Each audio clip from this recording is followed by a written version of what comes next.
Estava eu conversando com o Dr. Nelson Liboni, que também era fã do grupo. Também dançou? Dancei. Tinha os discos? Tinha, todos os vinis, né? Os vinis, que não sei se o pessoal disco. sabe o que é isso. Era o discão. Isso aí. E legal que essa é a segunda formação deles. Isso. Bom, a gente vai falar agora, mudando completamente o rumo da conversa, sobre nódulos no fígado. Doutor Liboni, quando a gente fala em fígado, a impressão que tudo é grave.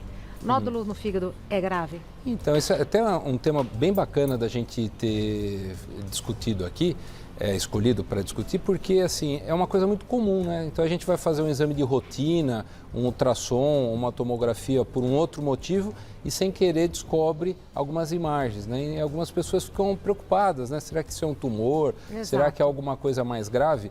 Então aí é legal a gente comentar até para deixar o pessoal mais tranquilo e saber qual que é a conduta melhor a ser seguida.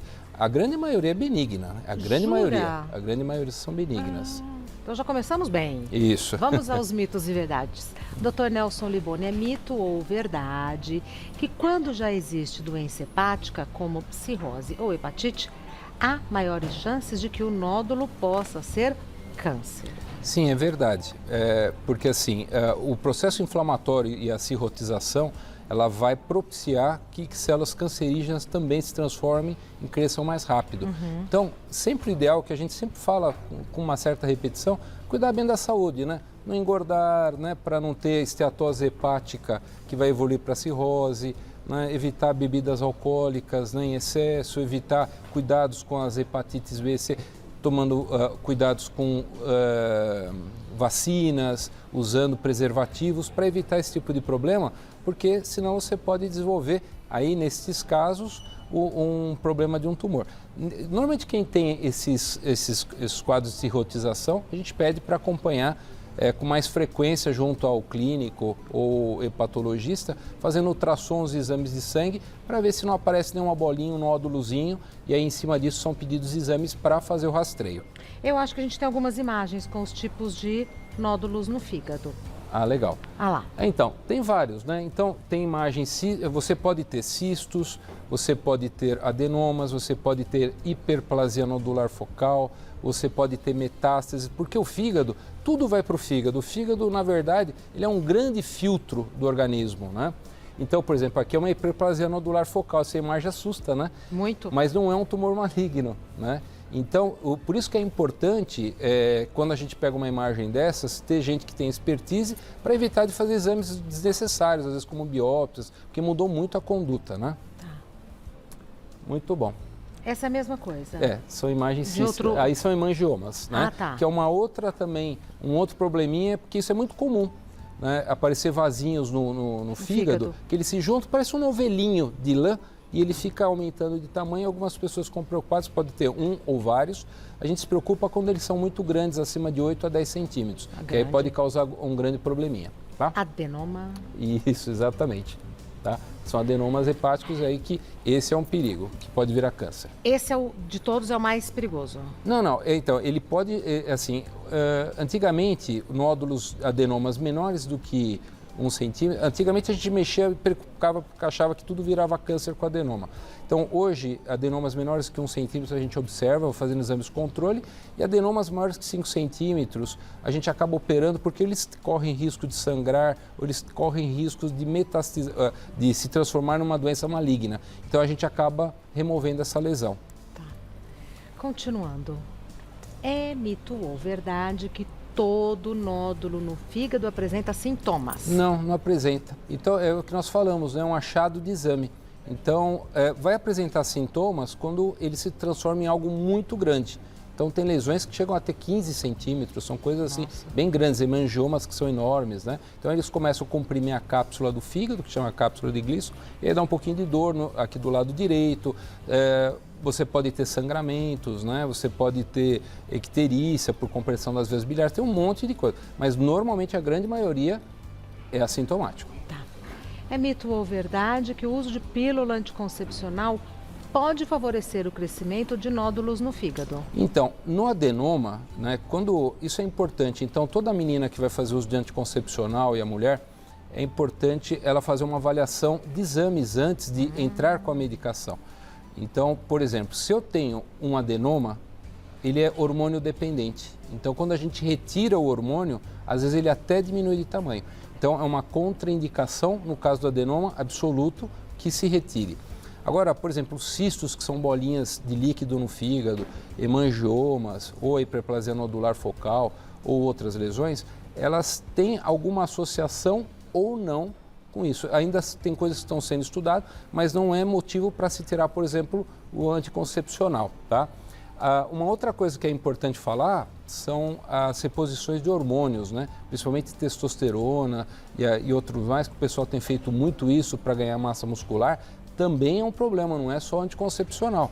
Então precisa tomar cuidado, que a gente tem pego muito jovem, homem, né? E agora as mulheres também estão usando muito hormônio, tendo problemas de fígado por causa disso.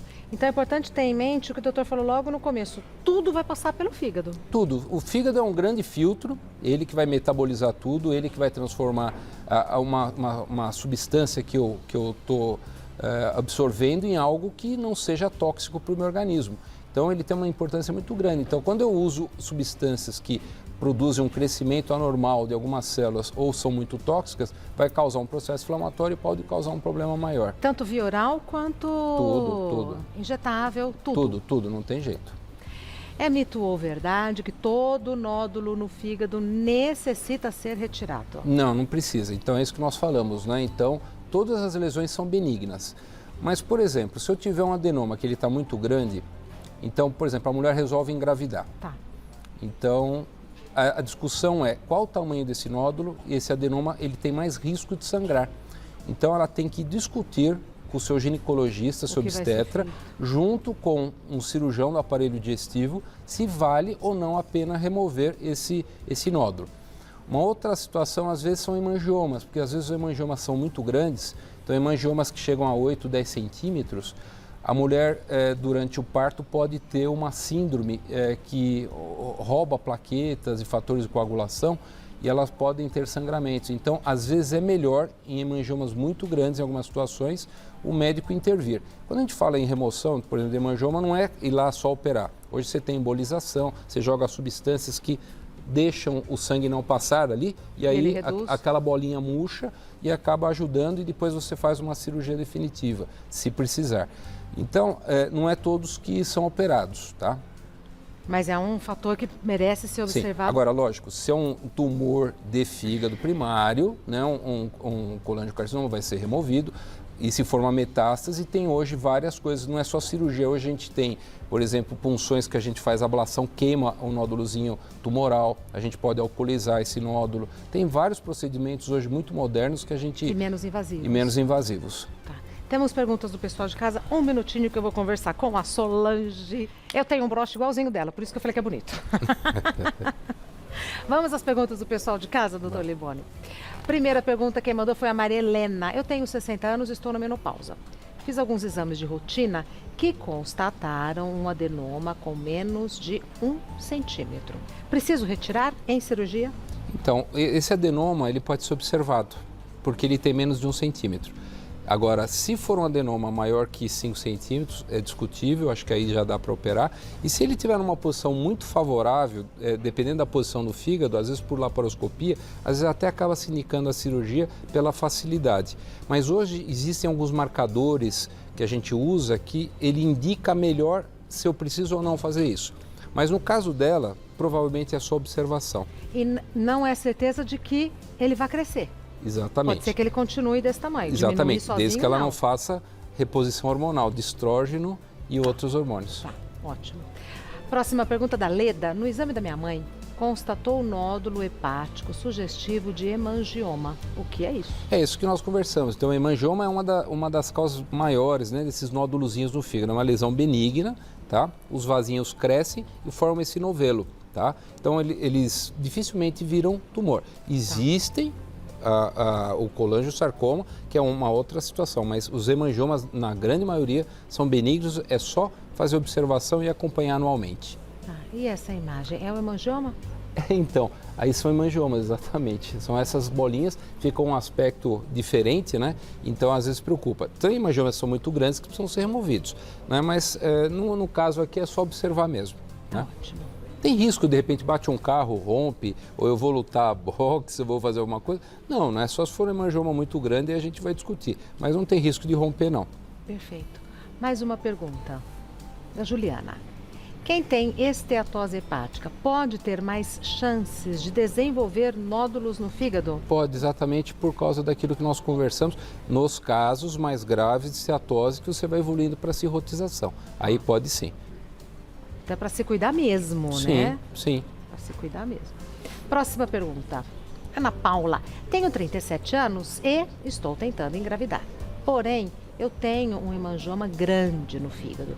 Preciso retirar antes de engravidar ou não há problema? É aquela situação. Foi o que nós conversamos. Então, eu acho que na situação dela, dependendo do tamanho, então, assim, a gente faz essa embolização, né, e vê, depois faz o acompanhamento de exames e se tiver que fazer uma cirurgia definitiva, dependendo da localização, aí dá para remover para que ela engravide numa situação legal. Antes de engravidar. Eu acho.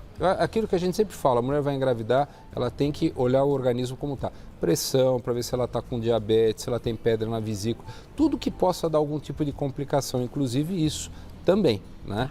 Eu, por exemplo, eu tenho um caso no consultório, só para você ter uma ideia, que às vezes tem pacientes que descobrem que tem um nódulo na tireoide e não sabia e tem um tumor de tireoide. E aí, você opera, você não opera, como é que fica com a gravidez? Isso causa problema. Então, assim, você vai fazer... Lógico que tem gravidez inesperadas, mas quando você está fazendo uma programação... Do ideal. É bom olhar tudo antes de fazer Faz um mapeamento. Exato. Mesmo. Próxima pergunta... da Valdete. Tive hepatite A, porém estou curada. Tenho mais chances de desenvolver nódulos no fígado? Posso vir a ter câncer futuramente? Não, a hepatite A não, porque a transmissão da hepatite A, ela é orofecal e todos eles se curam, né? Raros casos morrem, né? Casos mais graves. Mas os problemas são quando você tem uma hepatite crônica, que é a hepatite B e C, que aí ela vai criando processo inflamatório e aí tem mais predisposição. Então, quem já teve, mesmo curado da hepatite B, que não está na forma crônica, ele tem que fazer acompanhamentos, né, de ultrassom, exames de sangue, para ver se está tudo bem anualmente. Se aparecer um nódulozinho, aí o médico vai fazer o screening para ver que problema é esse. Agora, que fique então na nossa cabeça que já que tudo vai ser filtrado, eu preciso ser muito seletiva com o que eu vou colocar dentro do meu organismo, seja via oral ou não. Sim, exatamente. Então, eu acho que assim, aquilo que a gente conversou, usar produtos naturais, comer mais frutas, verduras, evitar produtos industrializados, não abusar de bebida alcoólica. Antibióticos. Antibióticos também, que causam problemas. Então, às vezes, hoje, graças a Deus, você não consegue comprar antibiótico fácil. Não consegue mais? Não, porque só com receita médica. Exatamente. Festa do caqui, né? Ia lá e comprava. Agora só com receita médica. Então isso acaba evitando remédios que têm metabolização hepática de causarem problemas com aquelas hepatites medicamentosas, né? E hoje até as anestesias mudaram, porque antigamente a gente tinha muito produto tóxico. Hoje, graças a Deus, mudou bastante. Já, até nas anestesias, doutor? Já mudou bastante. A gente vê muito quadro de toxicidade hepática, a gente já não vê mais, né? Conversei com o Dr. Nelson Liboni, que é médico cirurgião gastrointestinal, que tem o site clinicafactum.com.br. Eles produzem conteúdo com esse mesmo nome no YouTube, no Instagram e também eles têm um podcast, Clínica Factum. Factum com C mudo e M de Maria no final, @Clínica Factum, se você quiser seguir já no Instagram. E é um conteúdo interessantíssimo para leigos, feitos por profissionais para leigos, né? Para a gente entender. Qual vai ser o próximo ou qual foi o mais recente episódio? Agora nós discutimos na última, que já está no ar, sobre a evolução da medicina e a parte muito interessante sobre a inteligência artificial ajudando nos diagnósticos e tratamentos e até no treinamento dos médicos. Então eu faço uma cirurgia e de repente o computador ele vai cursar todas as cirurgias que já foram feitas e falar, olha, você podia ir para a esquerda, podia ir para a direita, você pode melhorar e ele dá uma nota para você. Você se autoavalia. Coisas interessantíssimas. Esse episódio já está no ar, tá. Que eu lembro que o doutor comentou que ia fazer, já fez. Agora nós vamos discutir sobre por que eu peço, por exemplo, eu vou tirar um nódulo do fígado. Por que eu preciso mandar para o patologista? O que o patologista faz? Qual que é a conduta dele? Como é que é feito isso? Né? Que eu acho que é uma coisa bem interessante para as pessoas entenderem. Fala, por que tem que mandar pecinha para o laboratório? Uma semana para sair o resultado. Demora para sair, hein? O cirurgião não trabalha sem o patologista. Porque o patologista é o que dá se é benigno, se é maligno, e em cima desses daí, hoje ele dá conduta, inclusive. Qual remédio que eu tenho que usar, qual quimioterápico. O patologista é uma especialidade médica? Médica, exatamente. De muita importância. Muita importância. Muita importância. Muita importância. Obrigada, um beijo para as filhas, um beijo para a família. Obrigada por ter vindo. Até breve. Ótimo. Saúde, doutor Liboni.